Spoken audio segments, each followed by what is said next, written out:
Hi പ്രിയപ്പെട്ടവരെ, ഞാൻ ഓത്തുപള്ളി ബഷീർ. നമ്മളിപ്പോൾ നിൽക്കുന്നത് നിലമ്പൂരിലെ ഒരു ബംഗ്ലാവ് ഉണ്ട്. എൻ്റെ ഈ പിറകിൽ കാണുന്നതാണ് ആ ബംഗ്ലാവ്. 1898 ബ്രിട്ടീഷുകാർ ഈ ബംഗ്ലാവ് നിർമ്മിക്കുന്നത്. 1920 മലബാർ കലാപകാലത്ത് ഈ കാണുന്ന ബംഗ്ലാവിന് ചെറിയ രീതിയിലുള്ള കേടുപാടുകൾ സംഭവിച്ചു. പിന്നീട് 1928 വീണ്ടും ഇത് പുതുക്കി പണിതു. നമുക്ക് ആ ബംഗ്ലാവിന്റെ കൂടുതൽ വിശേഷങ്ങൾ കാണാം.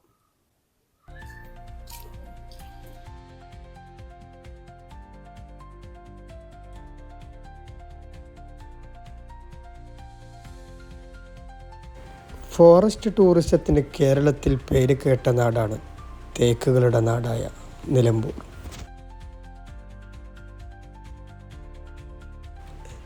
ലോകത്തിലെ ഏറ്റവും വലിയ തേക്കും പഴക്കം ചെന്ന തേക്കും ഭീകരമായ ഫോറസ്റ്റ് ഏരിയകളും അതിമനോഹരമായ വെള്ളച്ചാട്ടവും തൂക്കുപാലവും ചാലിയാറിൻ്റെ മനോഹര തീരവും അങ്ങനെ ലോകത്തോളം വളർന്ന കേരളത്തിലൊരു ടൂറിസ്റ്റ് ഡെസ്റ്റിനേഷനാണ് നിലമ്പൂർ. നിലമ്പൂർ ടൗണിൽ നിന്നും 1 കിലോമീറ്റർ മാത്രം ഊട്ടി റോട്ടിലൂടെ സഞ്ചരിച്ചാൽ കൊടും വനത്തിനുള്ളിലൊരു ബംഗ്ലാവിലെത്താം. പുരാതനവും അതിപൗരാണികവുമായ ഈ ബംഗ്ലാവ് കുന്നിൽ നിന്ന് നോക്കിയാൽ നിലമ്പൂർ ടൗണിൻ്റെ അതിമനോഹരമായ കാഴ്ചകൾ കാണാം. ബ്രിട്ടീഷ് ഭരണകാലത്ത് നിർമ്മിച്ച ഈ ബംഗ്ലാവ് ഇപ്പോൾ നിലമ്പൂർ കോവിലകത്തിൻ്റെ ഭാഗമാണ്. കേരളത്തിലെ ചരിത്രാന്വേഷകർക്ക് ഏറെ പ്രിയപ്പെട്ടതുകൂടിയാണ് ഈ ബംഗ്ലാവ്.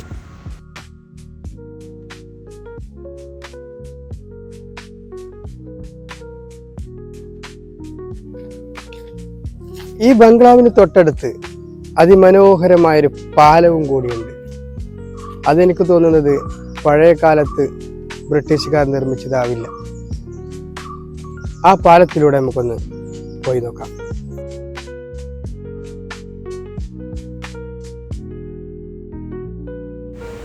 അൻപതിലേറെ വലിയ കൂറ്റൻ ഇരുമ്പ് തൂണുകളിൽ 22 അടിയിലേറെ ഉയരത്തിലാണ് കൊടും വനത്തിനുള്ളിൽ ഈ പാലത്തിൻ്റെ നിർമ്മാണ രീതി.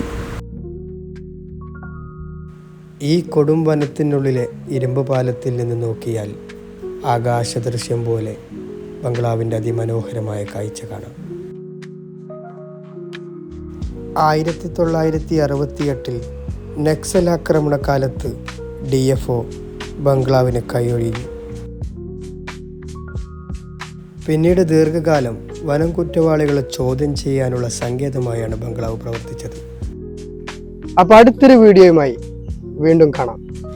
പലതവണ ലക്ഷങ്ങൾ ചെലവഴിച്ച് അറ്റകുറ്റപ്പണികൾ നടത്തിയതിനാൽ ചരിത്രാന്വേഷകരെ കാത്ത് ഈ ബംഗ്ലാവ് ഇന്നും നിലമ്പൂരിൽ അങ്ങനെ തല ഉയർത്തി നിൽക്കുന്നു.